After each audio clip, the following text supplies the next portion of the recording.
সল্লেকেও ইচ্ছা মতো সুজিত বোস লোক বসাচ্ছে কম্পিটিশন করে।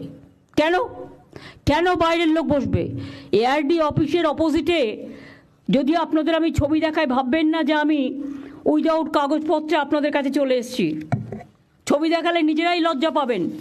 এর জন্য কত দিতে হয়েছে?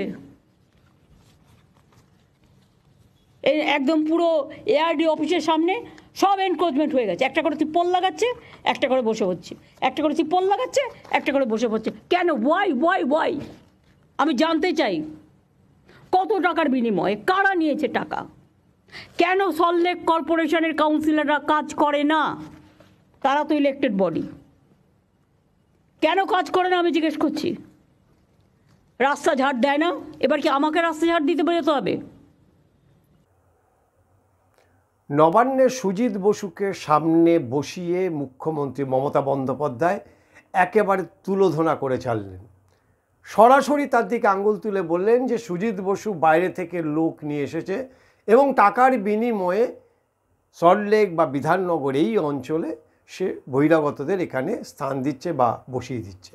একেবারে একদম কোড আনকোড টাকা নিয়ে এখানে বসানো হচ্ছে, এই অভিযোগ সুজিত বসুর বিরুদ্ধে মুখ্যমন্ত্রী মমতা বন্দ্যোপাধ্যায় রাজ্যের প্রধান প্রশাসনিক ভবন অর্থাৎ নবান্ন থেকে সরাসরি তিনি সাংবাদিক সম্মেলন করে তিনি সেটা জানিয়েছেন। সাংবাদিকরা কয়েকজন প্রশ্ন করার তারা চেষ্টা করেছিল, কিন্তু কালকের মুখ্যমন্ত্রীর যে মেজাজ ছিল সে মেজাজ দেখে তারা সে সাহস পায়নি। কিন্তু প্রশ্ন হচ্ছে যে মুখ্যমন্ত্রীর হাতে যদি সমস্ত ডকুমেন্টস থাকে, এভিডেন্স থাকে, তাহলে সুজিত বসুর বিরুদ্ধে এখনও কেন ব্যবস্থা নিতে পারলেন না তিনি? তার এই অভিযোগের 24 ঘন্টা অতিক্রান্ত হয়ে গেল, এখনও পর্যন্ত সুজিত বসু বহাল তবিয়তে তিনি দমকল মন্ত্রী পদে রয়েছেন এবং তার গুরু দায়িত্বের মধ্যেও তিনি রয়েছেন। তার বিরুদ্ধে কোনো প্রশাসনিক বা দলগত কোনো ব্যবস্থা মুখ্যমন্ত্রী নেননি। কিন্তু আজকে বিধাননগর জুড়ে বিভিন্ন জায়গাতে দেখলাম যে যেরকম হয়, পুলিশ গেছে সেখানে ফুটপাত দখল করে যারা আছে তাদেরকে তারা সতর্ক করেছে, হুমকি দিয়েছে, হুঁশিয়ারি দিয়েছে যে ফুটপাত খালি করতে হবে। কিন্তু আমরা যারা ভুক্তভোগী সাধারণ মানুষ বা আমরা যারা পেশার খাতিরে এই সাংবাদিকতার সঙ্গে দীর্ঘদিন রয়েছে, আমরা জানি এগুলি আসলে আই ওয়াশ করা, লোক দেখানো।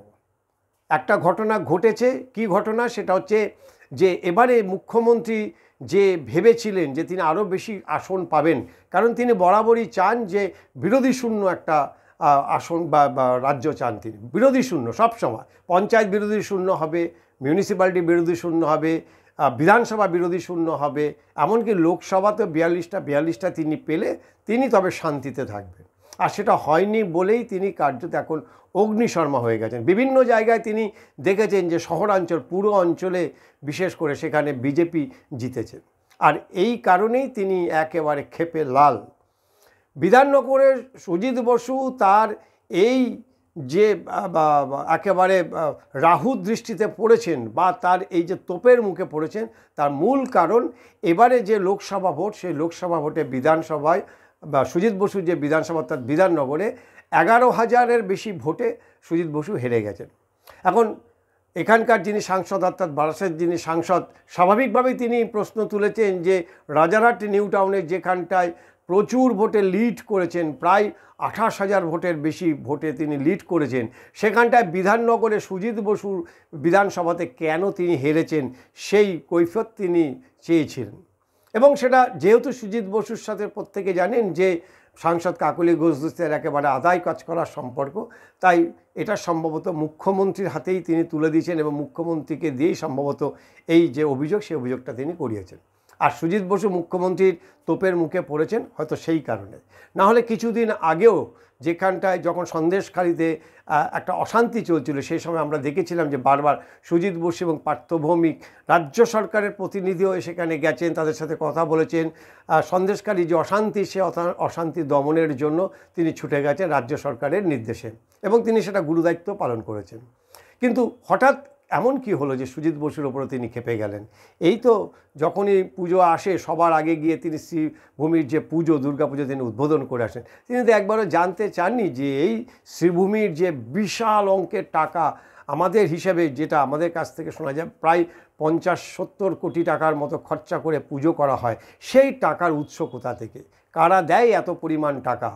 কেন ভিআইপির পাশ দিয়ে যে নয়নজুলিগুলি সেগুলি বুঝিয়ে দেওয়া হয়েছে এবং একাধারে একেবারে একদম বড় বড় আকাশ ছোঁয়া প্রমোটিং হয়েছে তাদের সুবিধার্থে, যাতে রাস্তা চলাচল করতে অসুবিধা না হয়।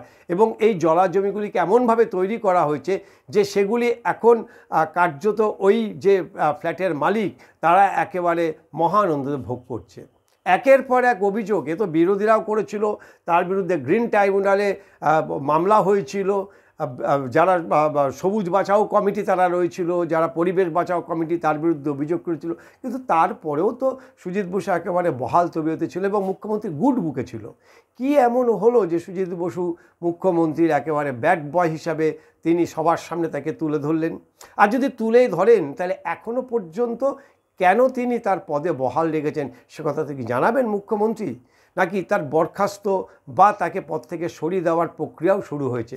আমরা অপেক্ষা করব যে সুজিত বসু তার পদে কতদিন ধরে রয়েছেন বা তাকে আদৌ পদ থেকে সরানো হয় কিনা, নাকি মুখ্যমন্ত্রীর এই যে অভিযোগ সেটা শুধুমাত্র ভোটে তিনি হেরেছেন এবং ক্ষেপে গিয়ে তিনি এখন হিন্দিভাষী যারা রয়েছেন বহিরাগত তাদের দিকেই তিনি তোপ দেখেছেন এবং তাদেরকে এখান থেকে কার্যত হটানোর জন্য তিনি বিভিন্ন কথা নবান্ন থেকে বলেছেন।